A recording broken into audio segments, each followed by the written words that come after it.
하나님을 부인하려고 해도 부인할 수 없는 증거들이 세상에 많은데, 그 중에 하나가 권선징악, 선을 권하고 악은 징벌한다는 것입니다. 이상하지 않습니까? 요즘 같은 포스트 모더니즘의 시대, 절대적인 기준이나 가치보다 상대적인 가치나 권위, 즉 내가 어떻게 생각하고 느끼느냐가 중요한 시대에도 사람들은 여전히 권선징악을 옳다고 생각한다는 것이 말입니다. 무엇보다도 못된 짓을 하는 사람은 충분히 권악, 선징을 선호할 만할 텐데 그들 역시도 권선징악을 삶의 기준으로 삼고 있습니다. 그래서 자신은 도둑질하고 사기를 쳐도 자식들에게는 나중에 훌륭한 사람이 되려면 공부 열심히 해야 한다고 가르칩니다. 아무리 부인해도 인간의 양심에는 살아계신 하나님의 흔적이 남아있기에 결코 악의 번성보다 하나님의 선한 지배를 사모한다는 것입니다. 그러나 이 권선징악의 개념에는 큰 약점이 있는데 껍데기에만 치중하면서 정작 중요한 알맹이이자 근원은 간과한다는 것입니다. 우리가 보통 권선징악을 논할 때 선과 악의 개념 혹은 기준이 무엇입니까? 도둑질이나 강도, 살인 같은 사회적 규범을 어기는 것 또는 어른들에게 무례하게 행동하는 것 등 외적인 것들입니다. 따라서 규칙을 잘 지키고 예의가 바르면 선, 그렇지 않으면 악으로 규정하면서 선한 사람은 잘 되고 악한 사람은 큰 벌을 받기 원합니다. 이것이 바로 권선징악의 함정입니다. 선과 악의 기준이 외적인 행동에만 있는 것입니다. 그러나 성경이 말하는 선과 악은 무엇입니까? 그런 모든 외적인 행동을 만드는 근원인 하나님을 믿고 그분의 말씀에 순종하면 선이요, 그렇지 않으면 모두 악이요 죄입니다. 그러니까 아무리 천사 같은 사람, 그래서 모든 사람이 칭찬을 하는 그런 사람이라 할지라도 하나님을 믿지 않으면 악인입니다. 왜요? 그가 거하는 이 세상의 모든 혜택은 창조주 하나님께로부터 비롯되었기 때문입니다. 따라서 다 자란 자식이 부모님의 은혜에 감사하지 않을 뿐더러 무시한다면 후레자식이 되는 것처럼 모든 존재의 근원이신 하나님을 믿지 않으면 저절로 악인이 됩니다. 반대로 과거에 아무리 흉악한 죄를 지었다 할지라도 하나님을 믿고 경외하면 그는 선한 사람이 됩니다. 예수님과 함께 십자가에 달렸던 한편 강도가 결국은 낙원에 이르지 않았습니까? 그가 한 일이라고는 평생 사람들을 갈취하고 강도질하고 그러다가 살인까지 저질러 웬만하면 당하지 않는다는 그 십자가형에 매달리게 된 것입니다. 세상적인 권선징악의 관점에서 보자면 이런 악인은 절대 용서받을 수 없고 용서받아서도 안 됩니다. 그러나 마지막 순간 그동안 그가 들어왔던 예수님을 십자가에서 같이 만나고 그를 하나님의 아들로 믿고 경외합니다. 그러자 예수님은 오직 선한 사람들만이 들어갈 수 있는 낙원에 그를 입장시키십니다. 선과 악의 기준이 사람의 외적 행위에 달려 있다는 것입니까? 아니면 우리의 창조와 구속 그리고 심판의 주이신 삼위일체 하나님을 믿는 믿음에 달려 있다는 뜻입니까? 오늘 본문은 바로 그 선과 악에 대한 대비 그리고 그 결과에 대한 하나님의 심판을 보여주시는 장면입니다. 원래 이스라엘은 한 나라였습니다. 그러나 솔로몬 왕의 우상 숭배로 그 아들인 르호보암 왕 때 두 나라로 나누어지게 되는데 솔로몬의 뒤를 이은 남유다의 르호보암 왕은 유대와 베냐민 이렇게 두 족속만 다스리게 되었고 나머지 10지파는 여로보암이라는 사람을 왕으로 세워 북이스라엘이라는 이름으로 떨어져 나가게 됩니다. 이때 북이스라엘의 사명은 다윗 왕 때처럼 다시 하나님을 온전히 경외하는 것이었습니다. 그러면 하나님께서 반드시 큰 복을 다윗과 같이 주시겠다고 약속하십니다. 열왕기상 11장 37, 8절의 말씀을 읽어보겠습니다. 내가 너를 취하리니 너는 내 마음에 원하는 대로 다스려 이스라엘 위에 왕이 되되 내가 만일 내가 명령한 모든 일에 순종하고 내 길로 행하며 내 눈에 합당한 일을 하며 내 종 다윗이 행함같이 내 율례와 명령을 지키면 내가 너와 함께 있어 내가 다윗을 위하여 세운 것 같이 너를 위하여 견고한 집을 세우고 이스라엘을 내게 주리라. 아멘. 그러나 정작 왕이 된 여로보암은 정반대 행동을 합니다.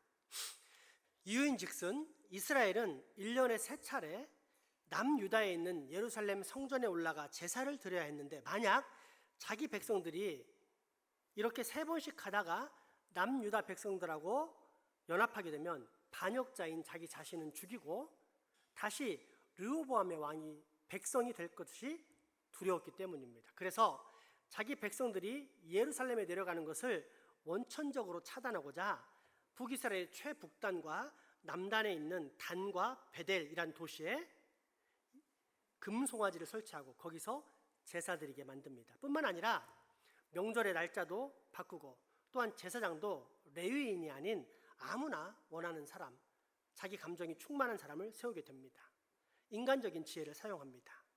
하나님의 말씀을 믿지 못하고 그 말씀에 순종하지 않습니다. 이것이 악입니다.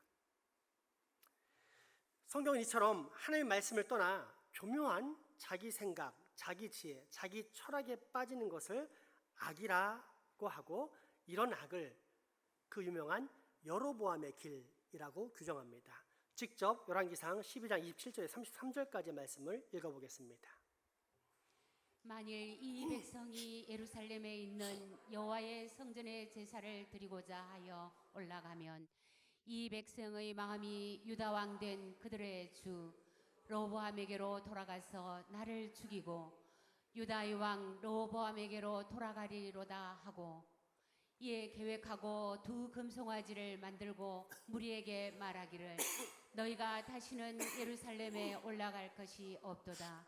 이스라엘아, 이는 너희를 애굽 땅에서 인도하여 올린 너희의 신들이라 하고 하나는 베델에 두고 하나는 단에 둔지라. 이 일이 죄가 되었으니 이는 백성들이 단까지 가서 그 하나에게 경배함이더라. 그가 또 산당들을 짓고 레위 자손 아닌 보통 백성으로 제사장을 삼고 8째 달 곧 그 달 15째 날로 절기를 정하여 유다의 절기와 비슷하게 하고 제단에 올라가되 베델에서 그와 같이 행하여 그가 만든 송아지에게 제사를 드렸으며 그가 지은 산당의 제사장을 베델에서 세웠더라. 그가 자기 마음대로 정한 달 곧 8째 달 15째 날로 이스라엘 자손을 위하여 절기로 정하고 베델에 사은 제단에 올라가서 분향하였더라. 아멘. 어마어마한 악이지만 그럼에도 불구하고 이후에 나오는 어떤 왕에 비하면 차라리 귀엽습니다. 왜냐하면 비록 2계명인 너를 위해 새긴 우상을 만들지 말라는 10계명을 어기긴 했지만 적어도 여로보암은 다른 신을 믿지는 않았기 때문입니다. 그런데 이후 북이스라엘 8대 왕 시대가 되자 하나님 대신에 바알과 아세라라는 이방신을 노골적으로 섬기기 시작합니다. 이 왕의 이름이 무엇일까요? 그 유명한 이세벨의 남편 아합 왕입니다. 한마디로 정의하자면 큰 장마로 온 마을이 물속에 잠겼는데 강력한 태풍이 몰려와 마을 자체를 아예 쑥대밭으로 만든 것입니다. 그리고 이러한 아합 왕의 죄악은 이후 대대로 이어지게 되는데 오늘 본문은 그의 2번째 아들 요람 왕 때 아람이란 나라가 쳐들어와서 사마리아 성을 에워쌌을 때의 일입니다. 그때 포위당한 백성들이 얼마나 굶주리고 배고팠던지 현대 시세로 나귀 머리 하나에 100만 원을 주었고 비둘기 똥 300g이 7만 원에 거래되었습니다. 평상시라면 비둘기 똥은 돈을 주면서 먹으라고 해도 안 먹을 것이고 100만 원이면 돼지 머리가 아니라 큰 통돼지를 최소 2마리 이상은 살 수 있는 큰 돈입니다. 그러니 당시 온 성한 사람들이 얼마나 굶주리고 있었는지를 금방 알 수 있습니다. 그런데 이보다 더 심각할 뿐더러 끔찍한 사실은 그 배고픔을 견디지 못한 사람들이 결국은 사람을, 그것도 자기 자식을 잡아먹었다는 것입니다. 열왕기하 7장 26절에서 30절까지의 말씀입니다. 이스라엘 왕이 성위로 지나갈 때에 한 여인이 외쳐 이르되 나의 주 왕이여 도우소서. 왕이 이르되 여호와께서 너를 돕지 아니하시면 내가 무엇으로 너를 도우랴? 타작마당으로 말미암아 하겠느냐? 포도주 틀로 말미암아 하겠느냐 하니라. 또 이르되 무슨 일이냐 하니 여인이 대답하되 이 여인이 내게 이르기를 내 아들을 내놓아라. 우리가 오늘 먹고 내일은 내 아들을 먹자 하매 우리가 드디어 내 아들을 삶아 먹었더니 이튿날에 내가 그 여인에게 이르되 내 아들을 내놓아라. 우리가 먹으리라 하나 그가 그의 아들을 숨겼나이다 하는지라. 왕이 그 여인의 말을 듣고 자기 옷을 찢으니라. 그가 성위로 올라갈 때에 백성이 본즉 그의 속살에 굵은 배를 입었더라. 아멘.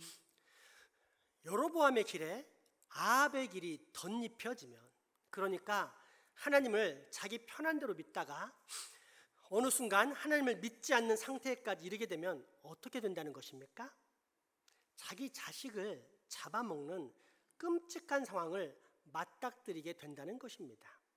그럼에도 불구하고 왜 우리는 이런 사실에 대한 경각심이 없을까요? 하나님께서 당장에 그런 심판을 우리에게 내리지 않기 때문입니다. 그렇다면 왜 하나님께서는 또 당장 그런 심판을 우리에게 내리지 않는 것일까요? 하나님의 오래 참으심 때문입니다.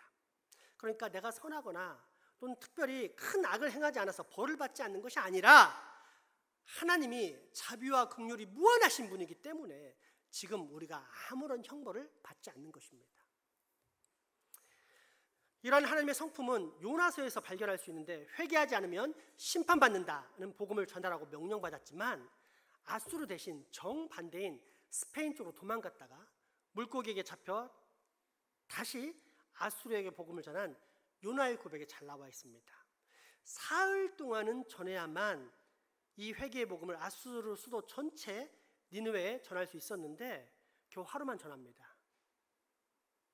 그럼에도 불구하고 온 아수르에는 엄청난 참회가 일어났고, 이런 참회에 자기 나라의 원수 국가가 구원받게 됐다는 사실이 못마땅했던 요나는 하나님께 불평하면서 항의를 하는데, 그것이 요나서 4장 1, 2절의 말씀입니다. 요나가 매우 싫어하고 성내며 여호와께 기도하여 이르되 여호와여 내가 고국에 있을 때에 이러하겠다고 말씀하지 아니하였나이까. 그러므로 내가 빨리 다시스로 도망하여 사오니 주께서는 은혜로우시며 자비로우시며 노하기를 더디하시며 인애가 크시사 뜻을 돌이켜 재앙을 내리지 아니하시는 하나님이신 줄 내가 알았음이니이다. 아멘. 큰 죄악에도 불구하고 지금 여러분이 이렇게 살아있는 이유가 무엇 때문이라는 뜻입니까? 내 죄가 작아서 하나님이 싫어하실 만큼 큰 죄를 나는 짓지 않았기 때문에 살아있는 것이 아니라 자비와 긍휼이 풍성하신 하나님의 은혜로 지금 이렇게 살아있다는 것입니다. 그리고 이를 다른 말로 바꾸면 아직 회개할 기회가 있다는 뜻입니다. 문제는 이 회개의 기회가 영원히 머무르지 않는다는 것입니다. 아직 살아있을 때, 아니 더 정확히 말하자면 항상 이때, 즉 하나님의 말씀이 들려오는 바로 이 순간만이 기회입니다. 그러나 이 순간 하나님의 말씀을 들을 수 있는 기회를 놓치면 그 후에는 오직 하나님의 진노와 형벌밖에 남지 않습니다. 그런데 이처럼 하나님께서 주신 기회를 놓친 악인이 받는 저주, 악인의 끝은 무엇입니까? 자기 자식을 잡아먹는 끔찍한 형벌입니다. 그리고 이것은 단지 성경에 나오는 옛날 이야기가 아닌 현대 우리에게도 동일하게 적용되는 메시지입니다. 아니, 어쩌면 이미 우리는 우리의 자식을 잡아먹고 있지 않습니까? 하나님을 믿을 때 내 마음대로 믿으면서도 아무런 문제가 없다고 생각하거나 인간의 지혜를 따라 쉽게 하나님의 뜻을 무시함으로 불순종하는 악을 행하는 우리는 이미 심각한 영적 굶주림 속에서 아직 피어나지도 못한 내 자식의 영혼을 지금 갉아먹고 있는 것입니다. 그렇습니다. 선을 외면하는 악의 끝, 하나님의 말씀에 불순종하는 악의 끝은 이처럼 끔찍합니다. 영적 굶주림의 끝은 결국 자기 자신에게 영혼마저 산채로 잡아먹는 끔찍한 결과인 것입니다. 반대로 선한 사람은 그 선함으로 인해 영원한 생명을 약속받습니다. 하나님이시자 사람이신 예수님을 제외하고 보통 사람 중에 가장 선한 사람을 하나 들자면 다윗 왕을 들 수 있습니다. 그가 외적으로 아무런 죄를 짓지 않아서 선하다고 말할 수 있습니까? 아닙니다. 그는 유부녀를 강간한 사람이요, 그 유부녀의 남편을 차도살인한 청부살해업자였습니다. 그럼에도 불구하고 하나님께로부터 그는 선하다고 인정받았습니다. 왜일까요? 먼저 그는 하나님의 존재와 지혜와 능력을 믿었습니다. 가장 대표적인 것이 골리앗과의 싸움입니다. 소년 다윗은 커야 1m 80 정도의 키였고 골리앗은 약 3m 정도의 거인이었습니다. 단순히 키만 길쭉한 것이 아니라 전체적으로 거대한 몸을 가지고 있는 말 그대로 거인이었기 때문에 이 싸움의 결과는 보나마나였습니다. 그때 골리앗의 비웃음을 받던 다윗이 한 말이 무엇입니까? 보이는 것과는 정반대의 결과를 선포합니다. 너는 사람의 지혜와 힘을 믿고 싸우지만 나는 하나님의 지혜와 능력으로 나간다. 그러니 너는 내 밥이나 마찬가지다. 사무엘상 17장 45절에서 47절까지의 말씀입니다. 다윗이 블레셋 사람에게 이르되 너는 칼과 단창으로 내게 나아오거니와 나는 만군의 여호와 이름 곧 내가 모욕하는 이스라엘 군대에 하나님의 이름으로 내게 나아가노라. 오늘 여호와께서 너를 내 손에 넘기시니 내가 너를 쳐서 내 목을 베고 블레셋 군대의 시체를 오늘 공중에 세워 땅의 들짐승에게 주어 온 땅으로 이스라엘 하나님이 계신 줄 알게 하겠고 또 여호와의 구원하심이 칼과 창에 있지 아니함을 이 무리에게 알게 하리라. 전쟁은 여호와께 속한 것인즉 그가 너희를 우리 손에 넘기시리라. 아멘.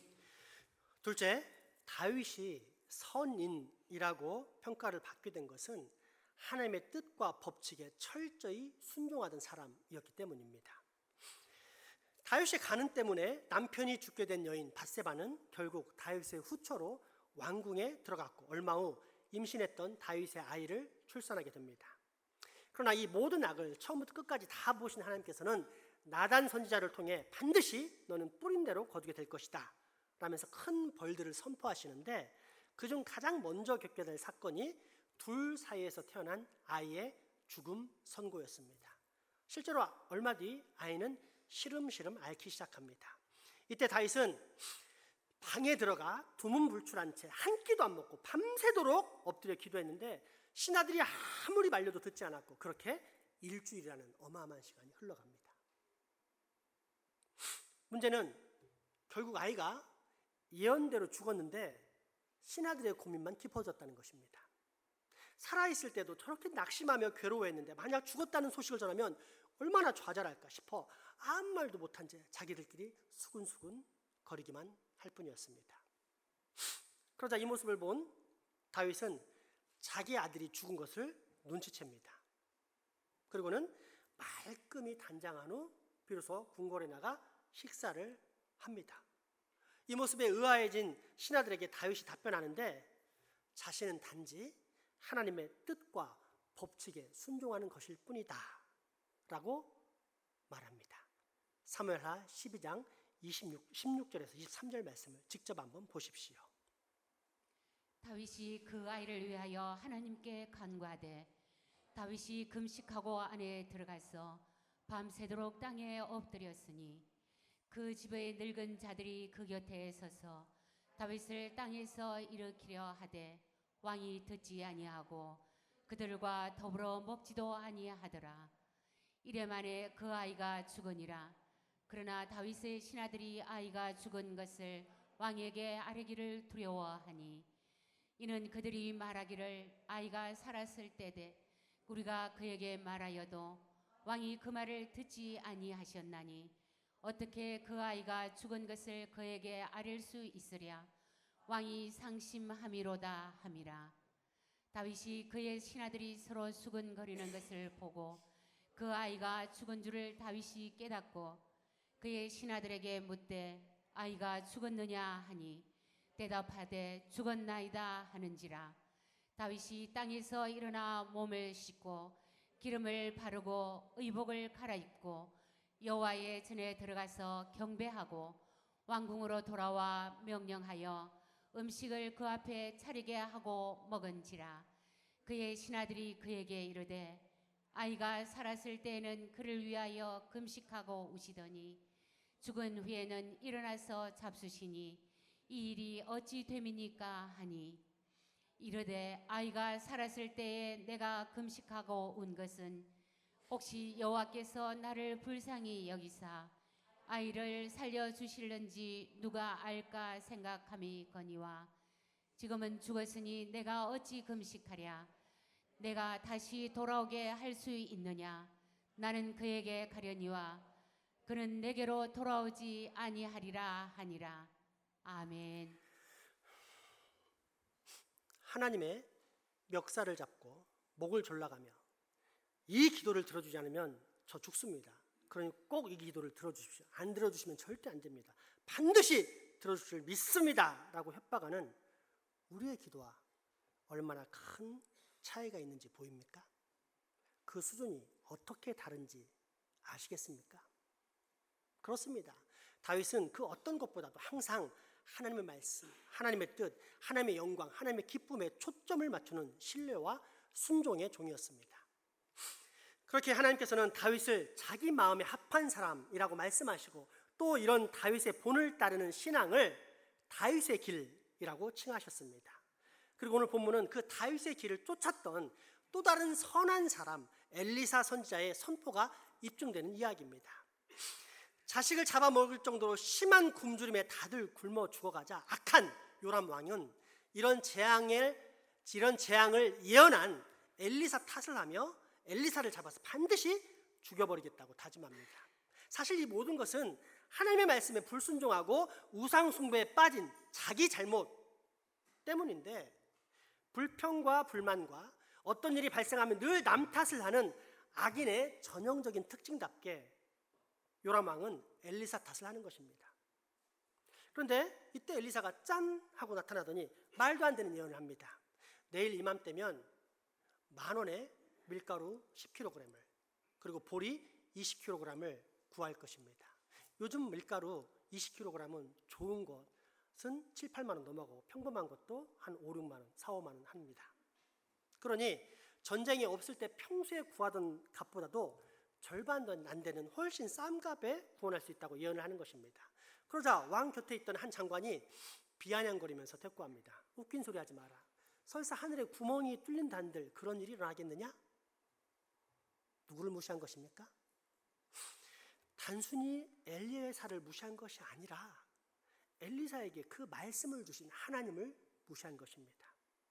사람의 관점과 사람의 지혜로 하나님의 지혜와 하나님의 능력을 무시하며 비웃은 것입니다. 그러자 엘리사는 즉시 그를 바라보며 말합니다. 내일 이맘때 네가 두 눈으로 똑똑히 볼 것이다.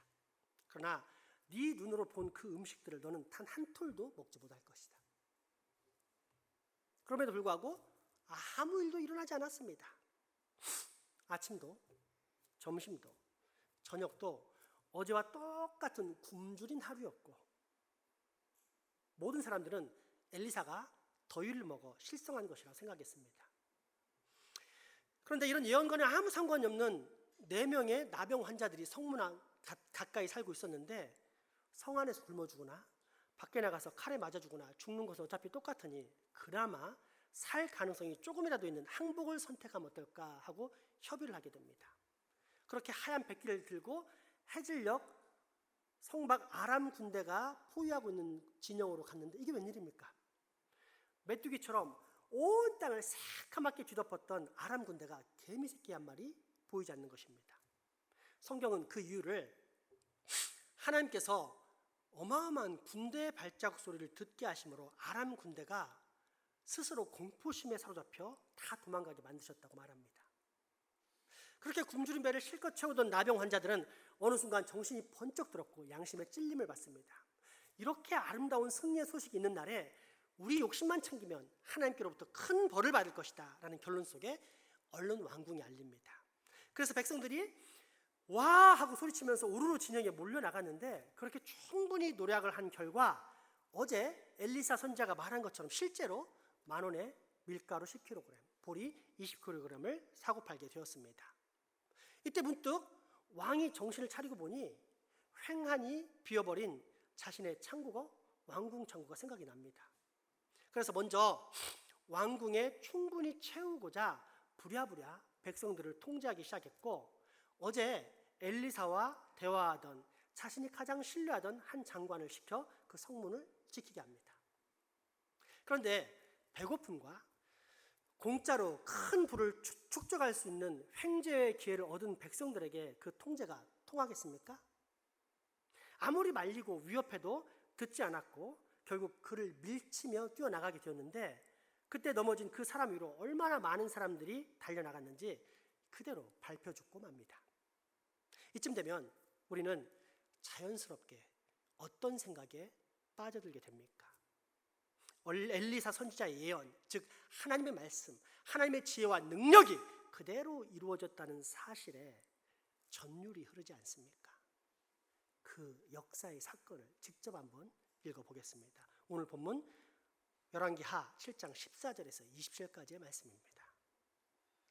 그들이 병거들과 그 말들을 취한지라 왕이 아람 군대 뒤로 보내며 가서 정탐하라 하였더니 그들이 그들의 뒤를 따라 요단에 이른즉 아람 사람이 급히 도망하느라고 버린 의복과 병기가 길에 가득하였더라.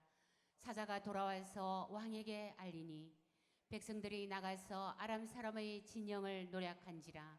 이에 고운 밀가루 한 서아에 한 세겔이 되고 보리 2서아가 한 세겔이 되니 여호와의 말씀과 같이 되었고 왕이 그의 손에 의지하였던 그의 장관을 세워 성문을 지키게 하였더니 백성이 성문에서 그를 밟음에 하나님의 사람의 말대로 죽었으니 곧 왕이 내려왔을 때에 그가 말한 대로라.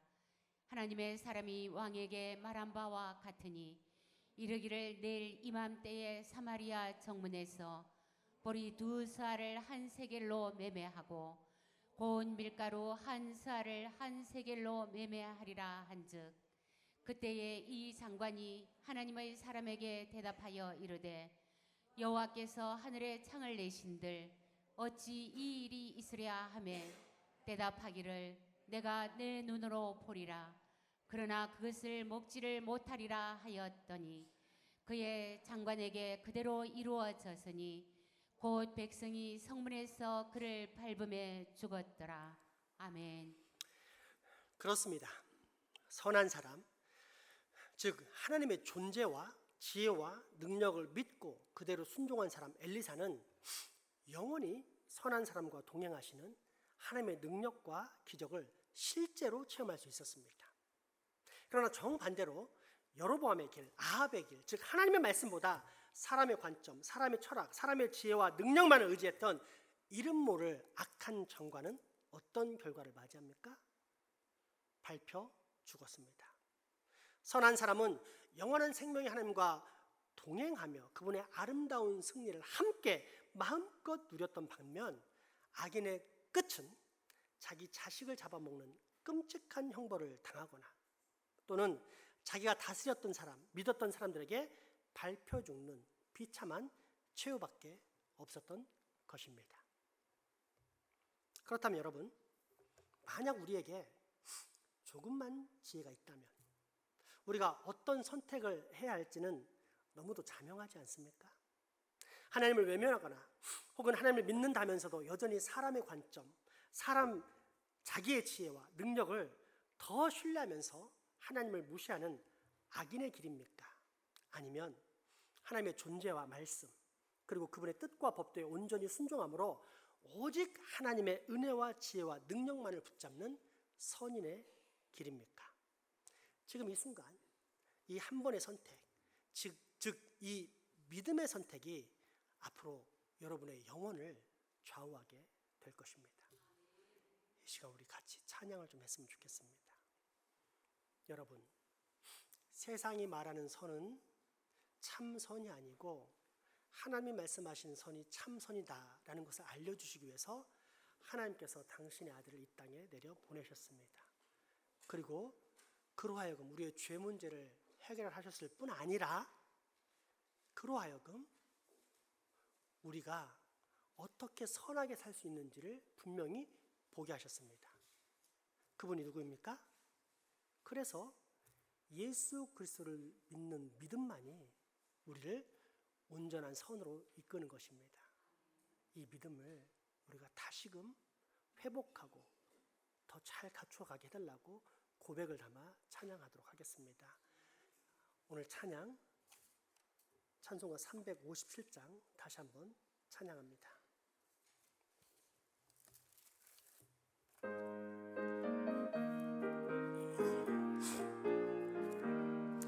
주님 그 사람이여 하나님을 아하여 이 세상 모든 만을 맞춰서며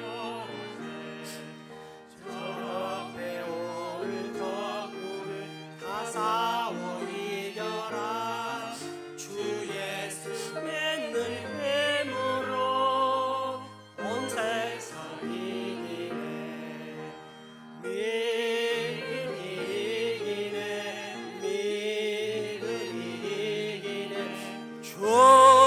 예수를 믿음이 온 세상이 이기네 온 인류가 믿음으로 큰 죄에 빠지니 진리로 니를 이고서 늘 기도드리세 참 믿고 의지하면서 겁없이 나갈 때 주 예수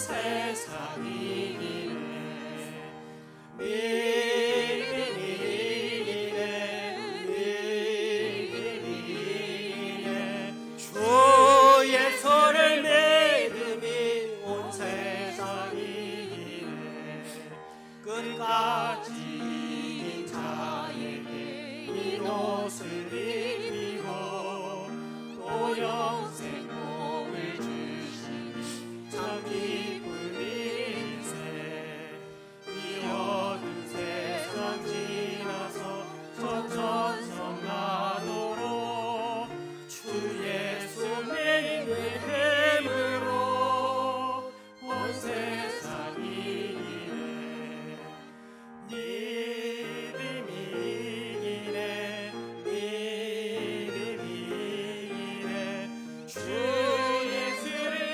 끝까지 믿음을 가진 사람만이 하나님의 아름다운 영생을 받습니다. 3절을 다시 한번 고백합니다. 자, 이 옷을 입히고 또 영생 복을 주시니 참 기쁨일세 이 어두운 세상 지나서 저 천성 가도록 주 예수 믿는